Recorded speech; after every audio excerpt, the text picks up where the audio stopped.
Penny's farm wasn't much of a farm, just stables with a few vicious geese and a couple of goats. Sharon had asked me to look after Silver while Michelle had gone back home for the summer. I was very happy about this. Silver was a highly strung, stroppy little gelding, a Welsh cob, and Sharon's pony, a black and white piebald gelding called Pinto, was a little bigger and nicer temperament.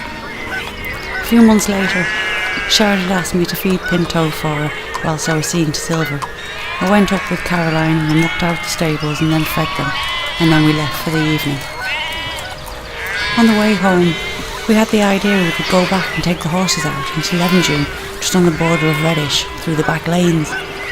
The main reason for this was just we wanted to show off to our friends.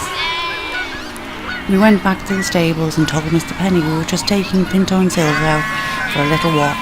He seemed unsure, but he allowed us to take the horses as long as we didn't ride them, as they'd been fed and could develop colic.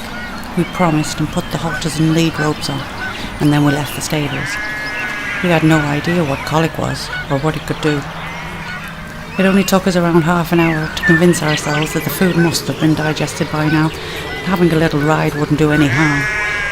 So we tied the lead ropes to the other side of the halters and we jumped on.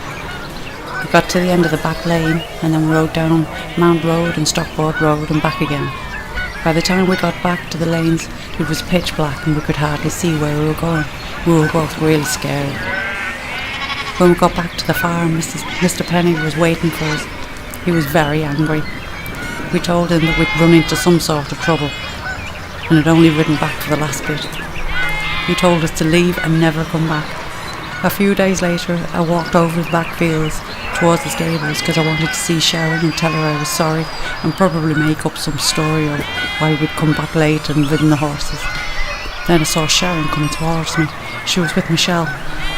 As soon as Michelle was close enough, she shoved me with all the strength she had, and I landed on my arse. She was screaming at me for what I'd done. I tried to get up, but twice more she shoved me onto my arse. I was so embarrassed. Eventually Sharon got her to stop and they walked home. That was the end of my days on Penny's farm.